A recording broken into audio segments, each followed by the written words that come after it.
오늘 아침 우리에게 주시는 하나님의 말씀은 신명기 28장입니다. 어제 28장의 축복장 말씀을 봤는데 오늘은 저주 파트입니다. 28장 15절 말씀에서 먼저 너무 양이 많아서 다 읽기가 어렵고요. 먼저 15절에서 19절을 읽습니다. 내가 만일 내 하나님 여호와의 말씀을 순종하지 아니하며 내가 오늘 네게 명령하는 그의 모든 명령과 규례를 지켜 행하지 아니하면 이 모든 저주가 네게 임하며 네게 이를 것이니 내가 성읍에서도 저주를 받으며 들에서도 저주를 받을 것이요 또 내 광주리와 떡반죽 그릇이 저주를 받을 것이요 내 몸의 소생과 내 토지의 소산과 내 소와 양의 새끼가 저주를 받을 것이며 내가 들어와도 저주를 받고 나가도 저주를 받으리라. 자, 그 다음에 좀 건너뛰어서요.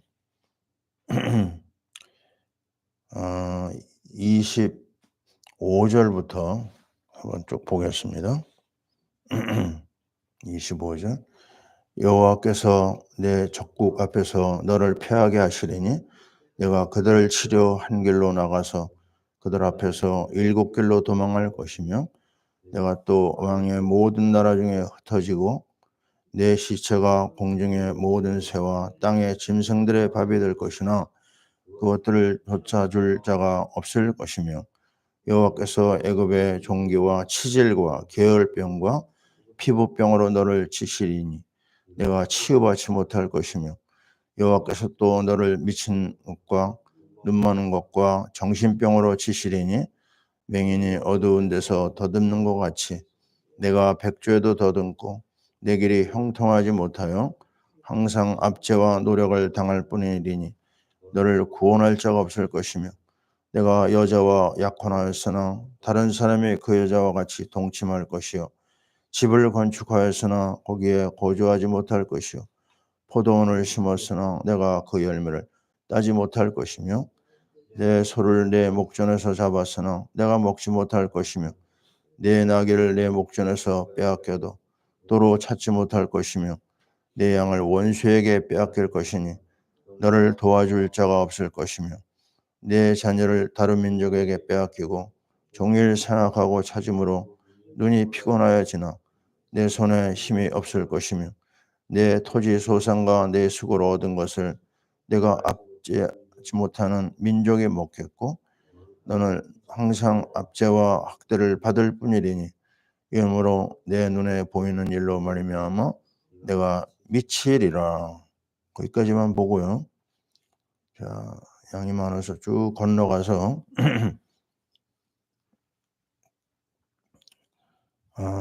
64절에서부터 68절까지만 봅니다. 여호와께서 너를 땅 이 끝에서 저 끝까지 만민 중에 흩으시리니 내가 그곳에서 너와 내 조상들이 알지 못하던 목석 우상을 섬길 것이라. 그 여러 민족 중에서 내가 평안함을 얻지 못하며 내 발바닥에 쉴 곳도 얻지 못하고 여호와께서 거기에서 내 마음을 떨게 하고 눈을 새하게 하고 정신을 산란하게 하리니 내 생명이 위험에 처하고 주야로 두려워하며 내 생명을 확신할 수 없을 것이라. 내 마음의 두려움과 눈이 보는 것으로 말미암아 아침에는 이르기를 아하 저녁이 되었으면 좋겠다 할 것이요 저녁에는 이르기를 아하 아침이 되었으면 좋겠다 하리라. 여호와께서 너를 배 싣고 전에 네게 말씀하여 이르시기를 내가 다시는 그 길을 보지 아니하리라 하시던 그 길로 너를 애굽으로 끌어가실 것이라. 거기서 너희가 너희 몸을 적군에게 남녀종으로 팔려하나 너희를 살 자가 없으리라. 너희를 살 자가 없으리라. 아주 끔찍한 말씀을 오늘 아침에 우리가 보았습니다. 168절에서 68절이죠. 68절에서 14절만 축복입니다. 그러면 나머지 54절은 저주예요. 비율을 얘기할 때요. 거의 4대 1이 넘죠. 그죠? 자, 4배로 복을 받기보다 저주받는 것이 많다. 이런 생각을 해 봅니다. 말씀 불순종자가 받는 저주. 자, 우리는 왜 이 말씀을 들어야 될까요? 그거는 천국과 지옥 말씀하고 똑같아요. 사람들은 지옥 메시지 안 들으려고 하거든요. 천국 얘기만 좋아합니다. 그러나 반드시 지옥이 있기 때문에 지옥을 얘기해야 돼요. 그래야지 정신 차리고 하나님 앞에 나오거든요. 마찬가지입니다. 왜 우리가 소선지 12권을 보면서 느끼는 게 매번 심판 메시지가 앞에 있어요. 이래서 저래서 하나님의 진노가 엄청나게 임하거든요. 하나님이 때리거든요. 하나님이 찢을 때도 있어요. 하나님이 죽일 때도 있습니다. 그런데 뒷부분에 가면 회복하는 메시지가 꼭 나옵니다. 그래서 우리는 이 축복과 저주, 이 말씀을 계속 마음에 새겨야 돼요. 그래서 오늘 한 12가지로 조금 정리를 해봤는데요. 무슨 일이 있으면 그러느냐? 15절에 나오잖아요. 말씀을 순종하지 아니하여 그랬어요. 그러면 이 모든 저주가 너에게 임한다. 그게 17절까지 이어지죠. 뭐 그릇까지 저주를 받는다. 토지의 소산, 들어가도 저주, 나가도 저주. 18절에도 그 말씀이 계속되죠. 그리고 19절에 보면요. 들어가도 나가도 저주가 있고, 그리고 20절에 가면 뭐라고 얘기하죠? 손으로 하는 모든 일에 저주와 혼란과 책망이 임해가지고 너희가 속히 파멸할 것이오 그래서. 그리고 21절에서 22절에 보면 이게 무서운 병이 나옵니다. 염병, 예? 폐병, 열병, 염증, 학질, 말라리아 같은 거겠죠. 한재, 풍재, 썩는 재앙, 막 코로나 같은 것이 막 밀어닥치는 거죠. 하늘이 노시되고 땅은 철이 될 것이며 아주 무거운 재앙들이 쏟아지고 있습니다. 그 23절에 그게 나오죠. 온 자연이 이해할 수 없는 재앙으로 덮여요. 비가 내려야 되는데 비가 내리지 않고 엉뚱한 것이 지면에 떨어집니다. 그래서 너를 멸할 것이다. 자연재앙이 얼마나 무서운지 우리 알잖아요. 자, 25절 이하에는요. 싸우는데 한 길로 와가지고 7길로 도망가게 만듭니다. 모든 날에 흩어진다는 얘기가 아니에요. 처음 여기 나오고요. 그리고 너의 시체가 공중의 새와 땅의 짐승들이 밥이 될 것이나. 와, 무서운 얘기죠. 그것을 짐승들을 쫓아줄 자가 없구나. 그리고 32절쯤에 보면요. 너희 자녀가 빼앗기게 되는데 그 전에 너는 미칠 것이다. 정신병, 병이 찾아오고 괴혈병, 불치병이죠. 피부병, 또 눈이 멀 것이다. 이런 무시무시한 병들이 쏟아지고 있습니다. 그리고 쭉 건너가서요. 뭐 그 내용들을 우리가 다 알기는 어려운데 여자와 약혼했거든요. 근데 다른 사람이 그 여자를 가로채 가지고 잠을 자고 있어요. 집을 수고해서 지었거든요. 근데 집 명의가 엉뚱한 사람으로 넘어가고요. 그다음에 일어난 일이 뭐죠? 포도원을 심었으나 열매를 따지 못할 것이며 내가 소를 잡았거든요. 근데 고기를 못 먹어요. 나귀도 빼앗기게 되고 양을 빼앗기게 되고. 근데 무서운 말이 뭐죠? 32절. 내 자녀가 다른 민족한테 빼앗긴다. 얼마나 무서운 재앙인지 모릅니다. 말씀 떠나면 계속 일어나는 게 뭐죠? 그 노예 생활한다는 겁니다. 자, 엉뚱한 왕이 나타나서 우리를 다스리게 되고 이방인들한테 눌리고 그러면서 계속해서 시달리는 이야기가 꽉 차 있어요. 36절까지요. 그리고 나서 일어난 일이 뭐죠? 그 멸망과 멸절이 50절 이하까지 계속 나옵니다. 이래서 망하고 저래서 망하고 적군이 와서 우리를 공격하고 53절에 보면요. 적군에게 에워싸이고 공격을 받아서 내 하나님 여호와께서 너에게 주신 자녀 내 몸의 소생에 살을 먹을 것이라. 이게 실제 일어난 이야기입니다. 로마가 예루살렘을 포위했는데 너무 지독하게 저항을 하니까 완전히 포위해 가지고 굶겨 죽였어요. 오늘은 네 자녀 먹고 내일은 내 자녀 먹고. 역사에 나온 이야기입니다. 이런 끔찍한 일이 벌써 예언되어 있었고 그게 그대로 성취가 되는 걸 볼 수가 있어요. 그리고 건너가서요. 자, 우리는 64절을 또 확인하게 됩니다.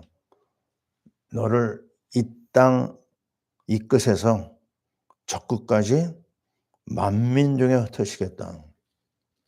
세계 유대인들이 안 간 곳이 없어요. 다 유랑민족으로 간 거죠. 그래가지고 남의 나라한테 가서 우상을 섬기는 비참한 민족이 됩니다. 너희 민족 중에서 평안함을 얻지 못할 것이다. 너희 발바닥에 쉴 곳을 얻지 못한다. 너희 마음은 떨게 되고 정신이 산란하게 된다. 정신병입니다. 아주 무서운 병이 찾아오게 되고요. 그리고 결정적인 말이 67절 아닙니까? 뭐라고 얘기하죠? 아침에는 빨리 저녁이 왔으면 좋겠다. 너무 마음이 힘든 거예요.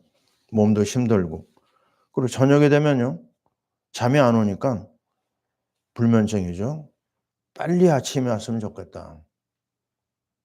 우리가 염려하는 모든 것이 거기 다 나와 있어요. 그리고 68절을 보세요.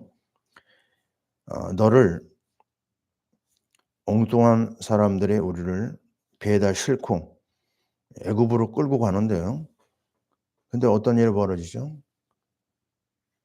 종으로 팔려야 되는데 살 자가 없구나.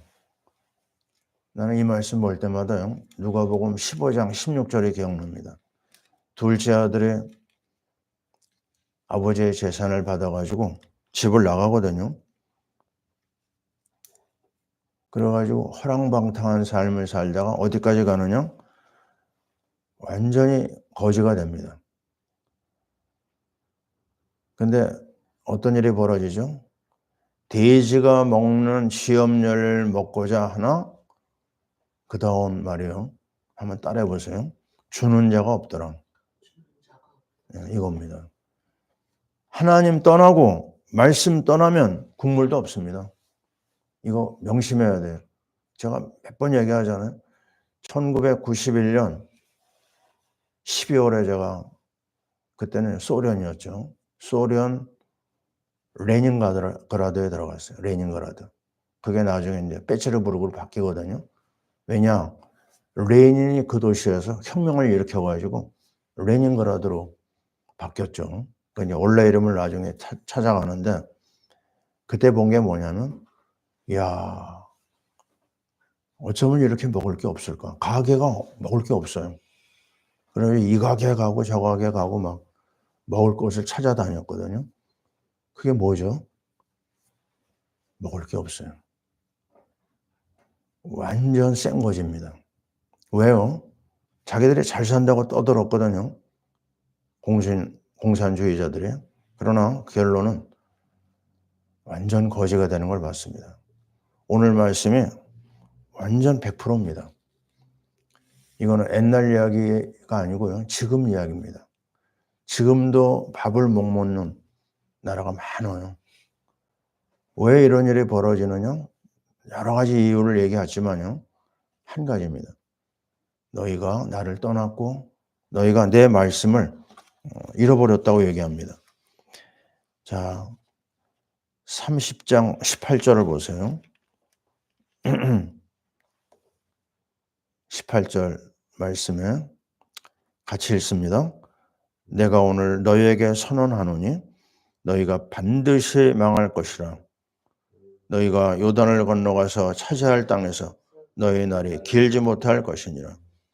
따라해 봅시다. 반드시 망할 것이라. 예, 이 하나님의 말씀을 정말 마음에 담아야 되죠. 지금 기독교 국가라고 하는 유럽이요. 사실 거기서 기독교 문화가 아주 크게 일어났잖아요. 유럽이 이제는 더 이상 기독교 국가 아닙니다. 제가 이렇게 알아보니까요. 이제는 이슬람이 기독교인보다 더 많은 국가가 8나라가 있어요. 프랑스, 독일, 이탈리아, 스페인, 네덜란드, 덴마크, 오스트리아, 벨기에. 십자가가 그려져 있는 나라들이에요. 대부분이. 십자가를 가지고 있지만 그게 아무런 능력이 없어요. 이슬람이 넘어가 버렸습니다. 영국 같은 데는요. 이슬람교를 믿는 시장이 10개가 됩니다. 10개. 지금 더 늘었는지도 몰라요. 런던 시장도 이슬람교입니다. 그리고 영국의 수상이 어디 등이죠? 힌두교 믿는 인도 사람이에요. 인도계. 이게 뭐 말이 아니죠. 그죠? 세계를 복음으로 증거하던 나라가 영국인데 그 당시 유명한 전도자, 선교사들이 얼마나 많았어요. 우리나라에 와서 순교한 토마스, 중국의 허드슨 테일러, 또 조지 뮬러 목사, 감리교를 시작한 존 웨슬리, 이렇게 엄청난 하나님의 사람들, 주의 일꾼들이 있었는데 지금은 찾을래 찾을 수가 없습니다. 뭐라고 얘기하죠? 이제 재앙이 왔다 그럽니다. 이 재앙의 시간표에서 살 길이 있어야 되잖아요. 살 길은 딱 하나입니다. 말씀 앞으로 와라. Back to Bible. 하나님의 말씀 앞에 와서 회개하고 돌아오면 길이 열립니다. 그리스도의 말씀 앞으로 돌아와야 돼요. 하나님 만나는 길 선지자 그리스도, 죄와 저주를 해결한 제사장 그리스도, 또 마귀를 멸한 왕 그리스도, 그리스도의 복음만이 이 시대와 민족을 살릴 줄 믿습니다. 주일을 준비하는 토요일, 자, 우리는 오늘 기도하며 주일을 준비해야 되겠어요. 하나님이 가장 기뻐하시는 축복의 말씀으로 역사해 주옵소서. 자, 기도합니다. 하나님, 복음을 증거하고 선포하던 나라들이 유럽에 몰려 있었는데 유럽이 이제는 3%의 복음화가 안 되어서 거의 다 미전도 종족이 되었습니다. 하나님, 이게 남의 나라가 아니고 우리나라도 이제 하나님을 떠난 수많은 크리스찬들이 있습니다. 말씀을 읽지 않고 말씀을 멀리하는 사람들이 너무나 많습니다. 이러한 때 하나님께서 우리를 불러주시고 말씀 앞에 인도받게 하시고 또 말씀을 증거하는 전도자의 축복을 주신 거 감사합니다. 나를 따르고 나의 말씀을 순종하는 자는 세계 모든 민족 중에 뛰어나게 해주겠다고 하셨지만 말씀을 놓친 자에게는 들어가도 저주, 나가도 저주라고 했습니다. 전 세계에 흩어지는 유랑민족으로 하나님의 자녀들이 비참한 경험을 하고 있습니다. 하나님 아버지, 이제 정신 차리고 하나님 앞에 말씀 앞으로 뛰어가게 하옵소서. 그리스도의 말씀을 듣게 도와주옵소서. 하나님의 놀라운 은혜가 우리 모두에게 임하게 하시고 우리 선교사님들이 이 놀라운 하나님의 말씀을 증거할 때 은혜를 주시오며 우리나라도 역시 하나님의 말씀 앞에 순종하게 도와주셔서 모든 것이 다 회복되는 아름다운 우리나라 되게 하여 주옵소서. 파라미션 교회를 축복하시고 이 말씀 순종의 모델들이 되게 하시고 선교하는 우리가 되게 하여 주옵소서. 이제는 우리 주 예수 그리스도의 크신 은혜와 독생자를 보내신 하나님 아버지의 사랑하심과 성령님의 역사하심이 말씀 순종의 모든 것을 거는 주의 모든 권속들 위에 지금부터 영원토록 함께 있을지어다. 아멘.